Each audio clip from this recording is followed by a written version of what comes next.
Hello students.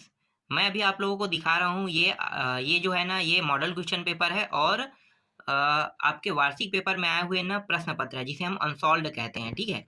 और इनके through मैं ये पता करता हूँ कि आपके एग्जाम में क्या क्या प्रश्न आने वाले हैं और कुछ टॉपिक है जिनको मैं कहता हूँ आईएमपी सूची और ब्लूप्रिंट। ये बहुत महत्वपूर्ण होता है हमारे लिए।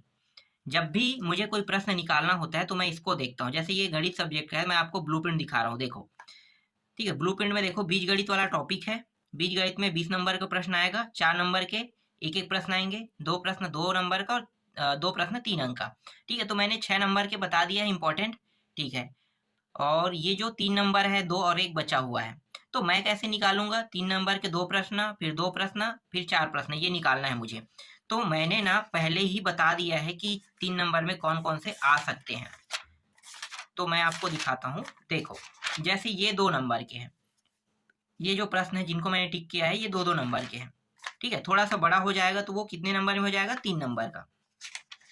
तो 3 नंबर के लायक देखो, जैसे कि ये प्रश्न ये एग्जाम में आया भी है, तो मैंने इसे टिक कराया। तो इन सब प्रश्नों की क्या करना है? प्रैक्टिस करना होता है। टिक करने वाले प्रश्नों की प्रैक्टिस करना होता है। तो जब आप इसकी प्रैक्टिस कर लोगे तो आपका नंबर क्या हो जाएगा? हाई हो जाएगा। तो आईएमपी सूची जो है बहुत महत्वपूर्ण होता है। आईएमपी सूची इसलिए मैं पहले प्रोवाइड करता हूँ। उसके बाद मैं अभी जो बता रहा हूँ वो क्या है? वो इन सूचियों से और कम किया गया प्रश्न है। ठीक है। कम किया गया प्रश्न है। तो इन सबको देखकर मैं बताता हूँ, इससे मुझे पता चल जाता है कि ये प्रश्न आएगा, ये प्रश्न नहीं आएगा। अब जो नहीं आएगा उनके लिए हम कुछ आइडिया बताते हैं। जैसे कुछ प्रश्नों पे हमें डाउट रहता है तो हम बताते हैं कि इस फॉर्मेट में प्रश्न आएगा, इसका उत्तर आपको ऐसे बनाना है। तो इससे संबंधित कुछ प्रश्नों को प्रैक्टिस कर लो कहते हैं। तो वैसे प्रश्नों को क्या करना होता है? प्रैक्टिस करना होता है। जरूरी नहीं कि वही प्रश्न आए, लेकिन उससे संबंधित प्रश्न आएगा तो वो भी बताते हैं कि प्रश्न फिक्स आएगा। ठीक है। 4 नंबर, 5 और 6 नंबर की जो प्रश्न बताए वो 100% आएगा। 100%, वो मैं कन्फर्म के साथ कह रहा हूँ। जो प्रश्न मैंने बताया उसको अच्छे से तैयार कर लो।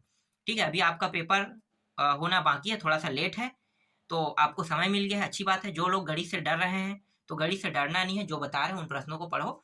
आप लोग खुद देख लोगे कि हमारे प्रश्न कितने फंसते हैं। मैं चाहता तो मैं आप लोगों को फर्जी पे प्रश्न पत्र दे सकता था, जैसे अन्य लोग जो कर रहे हैं ना, ये इम्पोर्टेंट, ये प्रश्न पत्र आएगा कह के, तो वैसा मैं भी कर सकता था, लेकिन मैं नहीं कर रहा हूँ। मुझे पता है कि उस फर्जी प्रश्न पत्र से या तो एक प्रश्न आएगा या तो दो प्रश्न आएगा, और वो भी 4 या 5 नंबर के ही रहेंगे कुल। तो जब आएगा ही नहीं तो हम उन प्रश्नों को क्यों देखें? तो हम आईएमपी सूची पढ़ लेना, ज़्यादा अच्छा रहेगा। तो आईएमपी सूची का तो मैंने वीडियो बना दिया है, आप लोगों के पास समय होगा तो देख लेना। अब समय नहीं है तो कुछ और प्रश्न देखेंगे इंपॉर्टेंट के तौर पे। पर अभी जो मैं प्रश्न बताऊंगा उनके बारे में भी बताऊंगा कि उसको बनाना कैसे है, क्योंकि आपको प्रैक्टिस भी कराना है। छोटे छोटे प्रश्नों को, बड़े प्रश्नों को तो रटना पड़ेगा आपको, क्योंकि वो फिक्स है। ये प्रश्न क्या है? संभावित रहेगा। तो उसके हिसाब से मैं आपको बताऊंगा, तो आप लोग क्या करना? तैयारी कर लेना। ठीक है। और इसी प्रकार से हम लोग चेक करते हैं कि कौन कौन से प्रश्न आएगा, कौन कौन से इंपॉर्टेंट है, तो उसके हिसाब से जो प्रश्न बताते हैं वो फंसते हैं।